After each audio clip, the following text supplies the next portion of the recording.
we had a defending the prequels show here.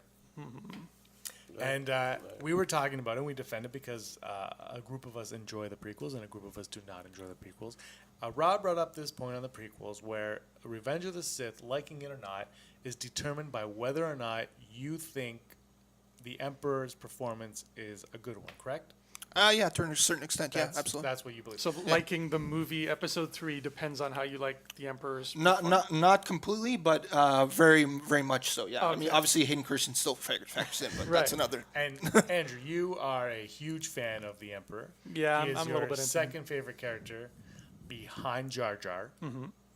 As we all know, Jar Jar is number one. For everybody. But Rob, you have something to say to Andrew. Yes, I do. So at this moment, I feel the need that I need to quote Miss Natalie Portman, a.k.a. Padme Amidala, and I have to call for a vote of no confidence. Ooh, rabble. This is a crisis. It hurt double because he did it with much more inflection and emphasis than Natalie Portman ever did. Ouch. I can't cry as well as she does, though. No one can. So yeah, I gotta call this into question a little bit because I know you defend it, and there's a lot of people that like him as well, but I have to call into question Ian McDiarmid's specific performance in this movie. Now, I rewatched. This is gonna get rough. Yeah, your notes are so neatly typed that I'm already really just quaking. So first off, he does have some good scenes in this movie. I'm not gonna shut on him completely because he does. Have some very key and very good scenes, including stuff like the bubble show. I don't know if we'll ever see anything like that in our time. That scene's very good, aka the Darth Plagueis scene, as well as the scene where he first reveals himself to Anakin. But we hit a point at like about halfway mark in the movie, and specifically in that scene when he's having his lightsaber fight with Mace Windu, and that's when.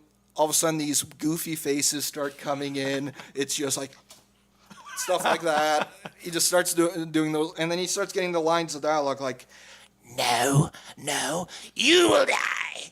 Stuff like that. It just comes in, and the cheesiness starts to come in. And for me, especially in that scene, that's supposed to be maybe the most critical scene of the movie, where Anakin's switching over. Suddenly, this performance comes in, and it just starts bringing down and nailing down the hitting the performance on me, like power, unlimited power, all that stuff. So yeah, that's just to start off with. That's where I sit with his performance. That's what you said. Well, if you had said this to me as I was walking out of the midnight screening on May 19th, 2005, I probably would have said, Rob, I agree with you. Today, I feel where you're coming from, but I believe that during those scenes, which are really over the top, remember, we have to call to mind what Harrison Ford said to George Lucas back in '77, which was about the script where he said, "George, you can write this shit, but you sure can't say it." And I think that the same still holds true in the script for Revenge of the Sith, especially the script for Revenge of the Sith. I mean, so many of those lines... like even when Palpatine is confronted by Yoda and he says something along the lines of "Soon Vader would be more powerful than either of us." It's like Palpatine never has any intention of Vader being more powerful than him. Excuse me, no, honey, no, that's not happening. So I believe that Ian McDiarmid's performance is not so much it's not a negative. It's Ian McDiarmid is doing the best he can with this material he's been given, this vocabulary that he's been given to say, and when he kind of pops out during that Mace Windu fight and he makes those faces and he starts screaming about power, it's so jarring because we've sat through 2.5 movies of people talking like this, Chancellor, and voting no confidence, and then all of a sudden somebody comes along with the most evil, infuriating passion. Just literally so much passion that their skin wrinkles and they turn into an old mummy. That it's jarring to the point where like, holy crap, this guy is terrifying and really fun at the same time. No, yeah, I can't say that, if I was younger and, I saw that, I'd probably think it's just a fun character. But more specifically, just seeing him and even with the way he talks, he's so much different than he is in Return of the Jedi even. Oh, yeah. Because if you watch like clips of him post getting Sith lightning, let's call it that, or whatever, he has problems with skin problems, he has to be put on some lotion. And you put that side by side to scenes in Return of the Jedi, it's just, he's so calm, cool, collected, and everything like that. He's so confident in Return of the Jedi. And although you can say that for the first half of the movie, but as soon as he comes in for the second half of Return of the Jedi, he's so over the top, and he's so like, even his voice, it's a lot more calm and subtle in the way that he speaks. You know, here he's actually putting on the performance, and you know, he's chewing the scenery to an extent as well.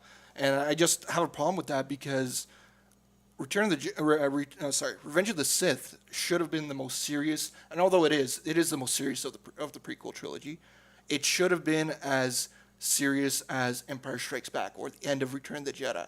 And especially in that most critical scene in that movie, he didn't bring that. Like I know he was acting across a piece of paper like Hayden Christensen in that scene, but it should have hit home a whole lot more than it did. And I think it was hurt by suddenly this jarring performance, like you just said, from Ian McDiarmid in that scene. So, I agree that this movie needed to be a sucker punch, and it wasn't. But I would not put that on Ian McDiarmid's shoulders personally. I think that, for example, let's look at this podcast. Let's say that the two of us got invited to this podcast with James and Brock, and for an hour and a half, you and I had to wear muzzles. We thought about that. Yeah, this is canon. This actually happened once. So you and I are sitting here with muzzles, and James and Brock are talking for hours about Rogue One and what things we want to see in top 5, this and that. And then 5 minutes before the end of the podcast, they take off our muzzles. We're not going to be calm and collected. We're like, we're free, bitches, power. We're going to say everything. We're going to talk about every topic as fast and as loud and as loose and sweaty as we possibly can. But if we were on the other side of the table, we were James and Brock, and we've been running this empire for years and years. Mm-hmm. When you look at us, we are very calm and collected because we can say whatever we want, whenever we want. There's no holding back anymore. So, I believe that's why I understand, and you know, to an extent, it does seem like Ian McDiarmid just having fun with the performance and, you know, enjoying himself. But I question the time when he chooses to do that. And I know that this is almost his best time to do it, but it didn't benefit the movie, I thought. At least, yeah.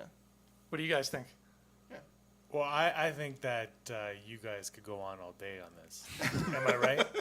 I think there's only one way to settle this vote of no confidence from Rob, and that is a YouTube trivia contest in the Rancor pit between these two in a few weeks. We have a Rancor? We have a Rancor pit. The's no Rancor. It's just a pit. It's just a pit. It's empty. It's beautiful. We put lights up. Did you find this in the Humane Society? Is this, you could just... No, it was on Tatooine. Oh, it was on Tatooine. Okay, good. I think we'll do that. You guys in? I'm in. You in? Yeah, I'm in. All right. Absolutely, yeah. Yeah. Questions won't be easy and they won't be hard. They'll be in the that middle. one out. YouTube, Down. few weeks, trivia, Rancor pit. These best two one right win. here. Let's do it. Yeah, may the best one win. And I have a condition. Whenever somebody gets a question right, one of you has to scream "Power, unlimited power."